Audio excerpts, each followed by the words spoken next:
Hi, welcome to Lean Blog Interviews. I'm your host, Mark Graban. I'm really excited today to be talking with Dave Fitzpatrick. He's a co-founder of Zenkai Improvement Partners. We've talked a number of times over the past couple of years, and I'm real excited to share that Dave and I are working on a series of visits to Japan that are focused on Lean Healthcare. We're calling them the Lean Healthcare Accelerator Experiences, designed for healthcare executives to come and visit some of the best organizations in healthcare and manufacturing. And we're going to do the first one the week of June 23rd. We're also planning to do one in late October. And we're hoping this is a series that we're going to be continuing over the coming year. So if you'd like to learn more, look for a link in the show notes, or you can go to japanleantrip.com, and would love to talk to you about that. So we're joined by Dave. Let me first off say welcome to the podcast. How are you? I'm doing great, Mark. Thanks for having me on here. It's a pleasure to be here and having this time to chat with you about something I'm very excited about. Next month's experience. So yeah, and Dave's joining us from Japan, where you've lived there full time. How long now? It's just over 30 years, Mark. I came here, expecting to be here for 1 year, and here I am, 30 years later. Yeah, Canadian by birth. You hear that a little bit in the accent, even after all the time in Japan. Yeah, it comes out. You can take the boy out of Canada, but you can't take the Canadian out of the boy, I guess is what they say. It's an East Coast accent. I'm from Prince Edward Island, Canada, so it's kind of hard to shake it off. I've been to a few speech therapists, but nobody could help me. No, it's not a problem. It's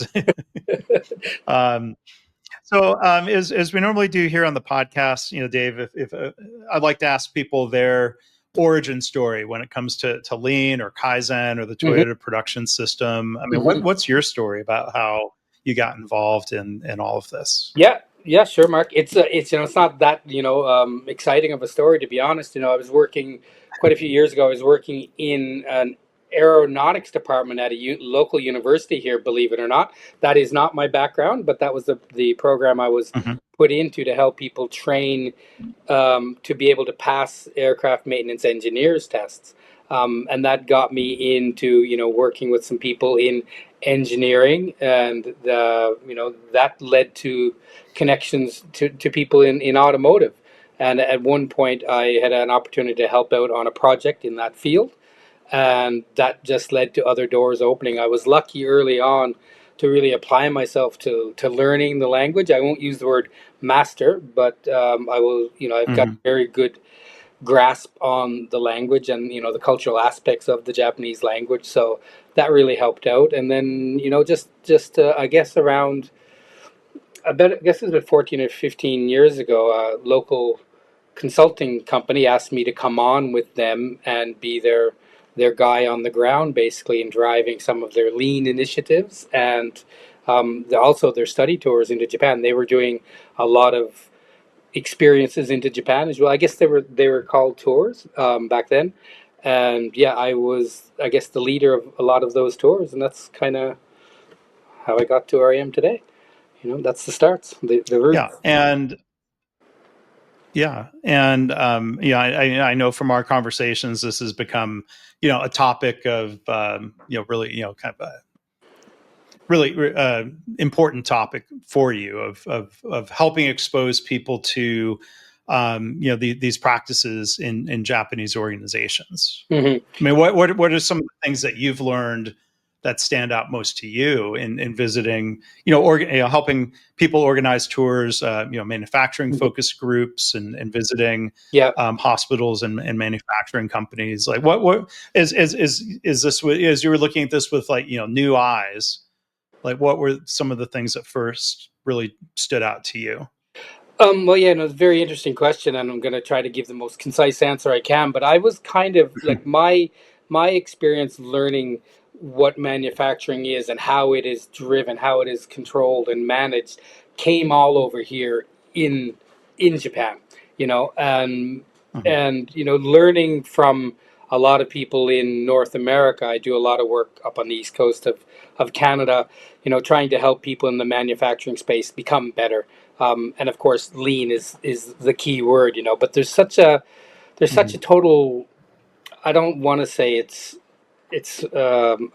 different understanding. It's just, I guess there is a cultural aspect to it that gives Japanese companies somewhat more of an advantage in getting the all-in engagement of their teams that a lot of companies in Mm-hmm. Canada have had struggles with. In even in Mm-hmm. Medicare, manufacturing, processing, service, government, banking, whatever it may be. I find that the people that I get to interact with say, well, how do we get this? How do we get this to grow roots and to stick and have Mm-hmm. consistency? And I one of the things that I like to share with people on these study experiences here is, well, let's go see companies who were there and solve their problem and learn from them and see what did they do. And the answer, surprisingly, for a lot of them is, oh, we can. It's not, the answer is not, oh, we can do this because we're Japanese. That has never been the takeaway. It's the culture that the Mm-hmm. company wanted, the company made. you know Mm-hmm. uh, and a lot of people Right. that go home, they go, well, we can do this. But before Yes. coming, they think, oh, that's Japan, so they can do it. But that's not the case at all. There's lots Yeah. of success stories who just made the decision and committed to it. So Mm-hmm. that's Yeah. one great satisfaction I get from this work. Yeah. Yeah. That was one of the most impactful takeaways when I first went to Japan back in 2012. Yeah, So I've been six times, yeah. including getting back post COVID last November. Hmm. And those first tours were I was in collaboration with a different organization, and they were very healthcare focused tours. And so I'm happy to be partnering with you and with Raiko Kano Hmm. um, uh, on these tours or experiences that we're creating for people. But yeah, I mean, I've heard people say all the time, both in manufacturing and healthcare, people would say in the US, oh, well, this lean thing would be easy if we were Japanese. And I think I learned that I think that's a very unfair and inaccurate statement, because that doesn't give enough credit to companies like Toyota or health systems that are really working to engage everybody and creating an environment where people Correct. feel safe to speak up. That's Correct. been a topic in Japanese hospitals that I've visited. Like I think there's some things that tip in the advantage of Japanese companies, like in Yep. the realm of improvement. A lot of these organizations I've visited have been very consistently engaging people in TQM style quality circle Right. projects for 25 plus years. Yeah. They're sticking with this, and then sometimes they're learning, well, engaging people in one or two projects a year is not enough engagement.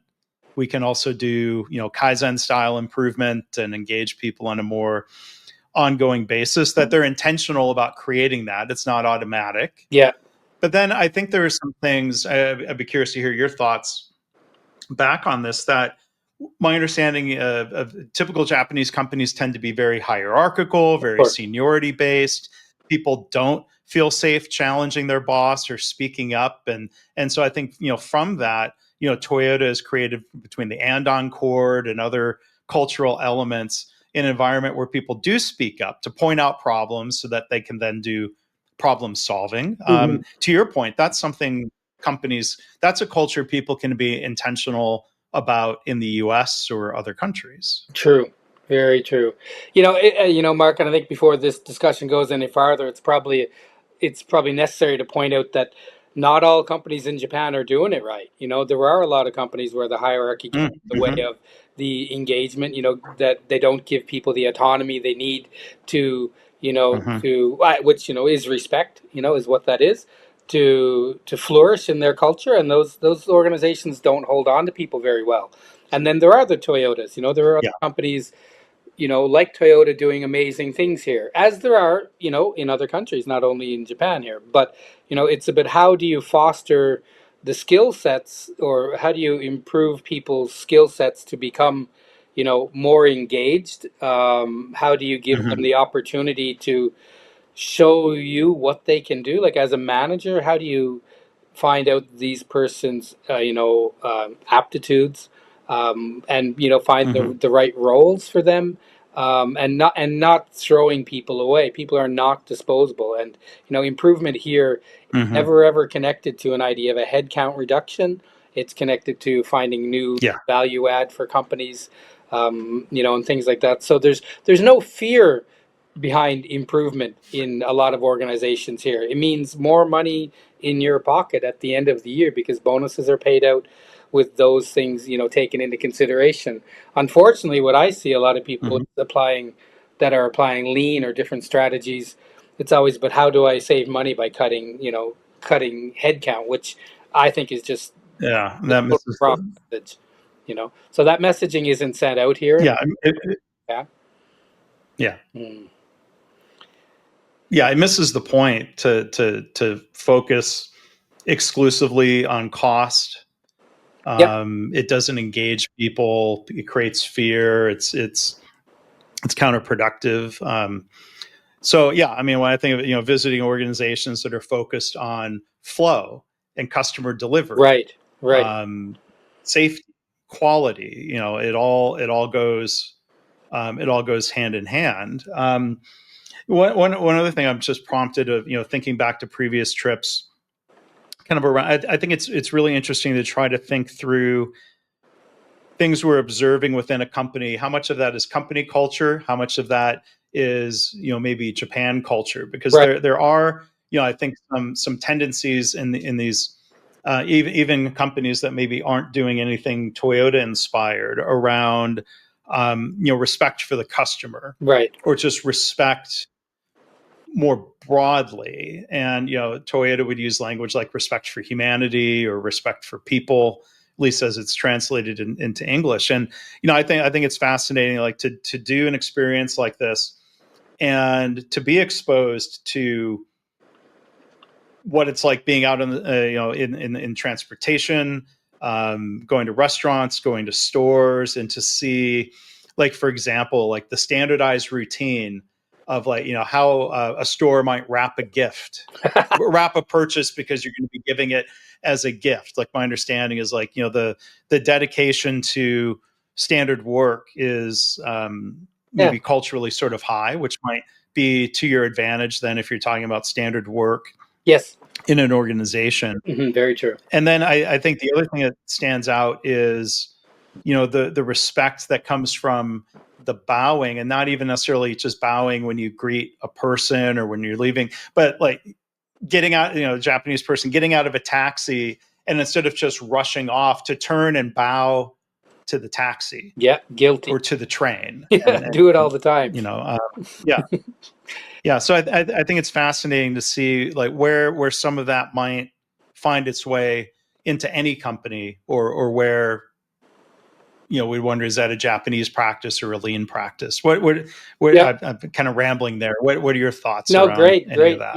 Exactly. You're spot on. One of the things that I notice it in, um, I don't know about you, Mark, but I'm a super punctual person, and I hate to keep Hmm. anybody waiting. And the Japanese culture was kind of a very good fit for me because people are, they're 10 minutes Right. early for anything. Trains are on time, buses are on time, and I really do appreciate that part of and I think it is more the Japanese culture than maybe, for example, some other countries. There are lots of people in lots of countries who are super super punctual, but here the respect for others, I mean, that's one part of it, respecting how people's time, the impact that you can have on people's time, and that includes, the customer who's waiting for the product, the 100% adherence to delivery promises and things like Hmm. that. The companies have to have very good systems and standard work in place to guarantee that kind of delivery, and anybody who's in a Hmm. supply chain for any automotive company, whether it's Toyota, Honda, whoever, they're in 100% compliance with things like that, in almost all cases, So the thinking around time and the importance of time is something that I really like people to notice when they're here, Mhm. because I think sometimes we Mhm. kind of forget about that. Where I come from, anyway, we forget about that. It's all Yeah. more centered on me than the customer, the other person. So Mhm. that's something I'm sure you probably noticed that when you were here in Japan last time. Yes, and in so many ways, or like the first example of that, if somebody's coming for the first time, Hmm. is coming to your hotel and checking in, and you hand your passport, and they're going to go take a photocopy of it, and the person working behind the front desk will basically, well, if not run, jog. Definitely. Like you see this a lot in customer service settings of, you look and say, well, it seems like I'm not in a rush. It's not necessary to jog, but I think there's, this respect for like, well, we don't want to make the customer wait any longer than necessary. Like sometimes checking into a hotel can be a frustrating, Yeah. inefficient process Yeah. Yeah. in the US. Yeah. But that, like, that attention to time, and yeah, I mean, so things like that tend to be kind of charming interactions that I appreciate. Yeah. Well, have you ever driven here in Japan, Mark? Have you ever rented a vehicle and had a gas station experience? No, It used to. I have not. Yeah, when I first Because came, what I was, happens? I I don't was know. just wondering what was going on every time I saw cars leaving the gas station, and these gas station workers, these men and women, basically jumping out into traffic, bowing to stop the traffic, and so that their customer What? can get out ahead. And I've just was seeing this all the time, and finally one day, after I had enough language, capability to talk to somebody at the gasoline stand, like as they call it here. It's like, well, why do you do that? I understand it's the customer first thinking, but it's like, well, the customer we may have taken longer than the customer expected to, Mm. wash their windows and check the air in their tires and fill their tank and before getting them back on the road. And it's our priority to get them back out as quickly as we can. Like they had this F1 pit stop type mentality, and they were actually jumping Yeah. out in the street and stopping, oncoming traffic to get their customer back on the road as quickly as possible. It's like, wow, that's that's just the mindset a lot of people have about service and Yeah. delivery of doing a job right. It was Hmm. it's an interesting thing to see when you see it for the first time. Yeah. I mean, it sounds like a safety concern, but I bet Japanese drivers expect the gas stand attendants to do this. So Yeah, it's and probably like, yeah, and people don't get angry. They're just like, yeah, they stop and they let the people go, and then the car goes off, and the gas station attendant will bow, several times to the people who stopped and let their customer out. So it's an yeah, interesting thing for sure.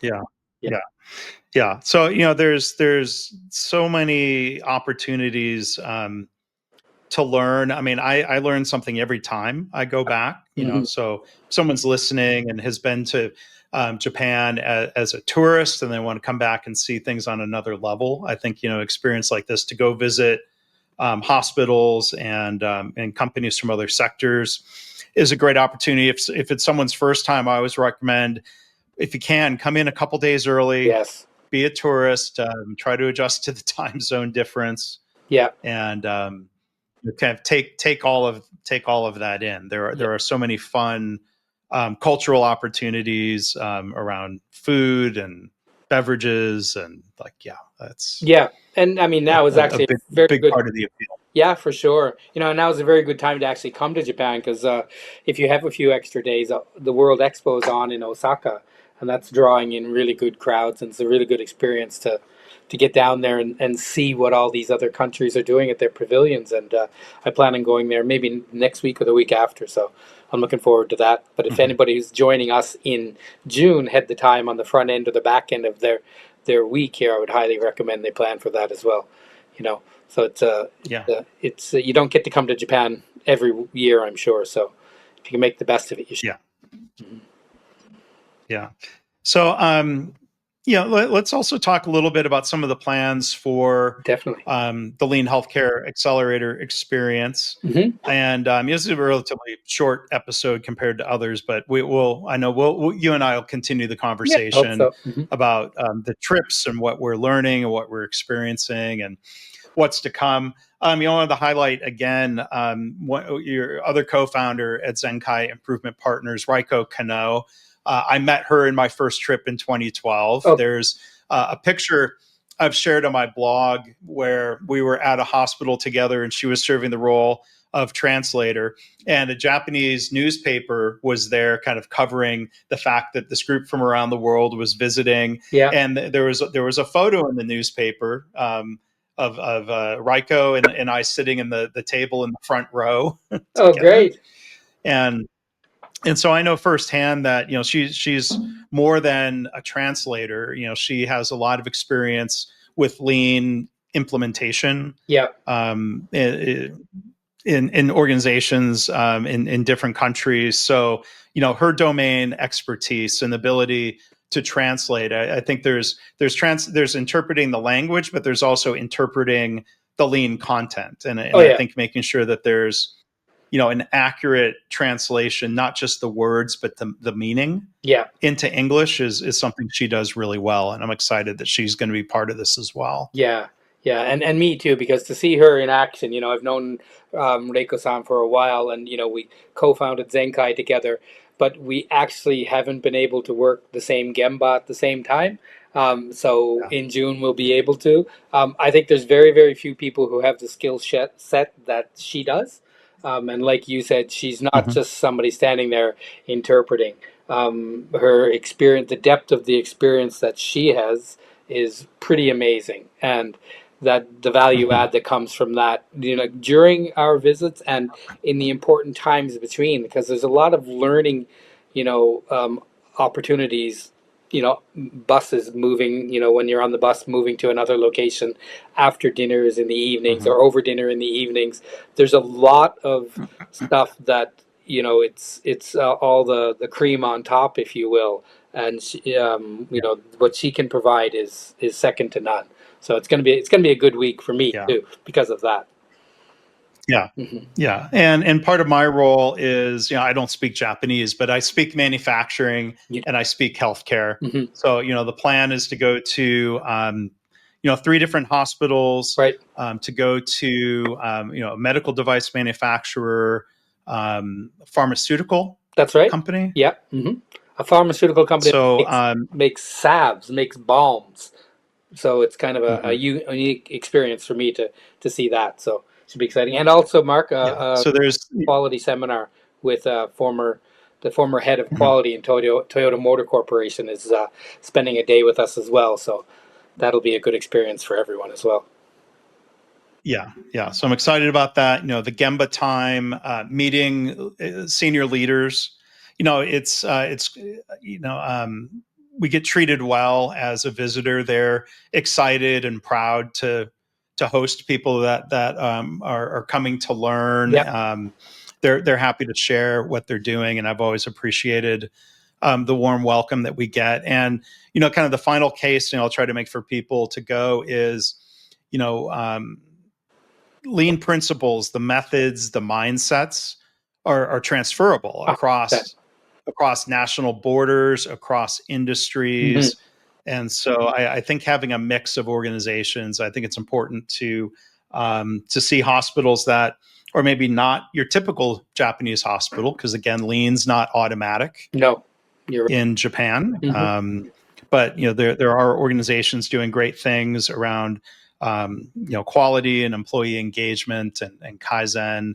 But it's good I think it stretches your thinking to go see how these things apply in a setting that might be unfamiliar, including a factory. Yeah, for sure. But you know what? As you said, it crosses all industries and all cultures, I believe. But the one thing that I get every time I facilitate an experience and I meet with healthcare providers or factory presidents or whoever it may be, when I ask a certain question, they always respond in the same way. And that question is, why do you do this? Why do you have this dogged persistence, commitment to improvement. And no matter who I ask, it's always the same answer. It's like, because that's what our customers expect from us.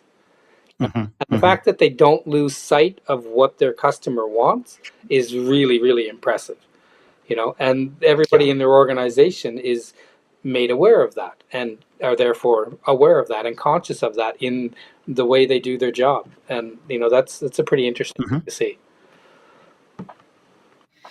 So I'm looking forward to seeing that with you, and You will. excited that people are interested in joining us. So again, as we wrap up here, really excited to be joined here by Dave Fitzpatrick. We're looking forward to these lean healthcare experiences in Japan. So go to japanleantrip.com, email me, mark@markgraban.com, if you're interested in learning more. So Dave, thank you for My pleasure. giving a bit of a preview and an introduction to yourself here today on the podcast. No, you're very welcome, Mark. Thanks for having me.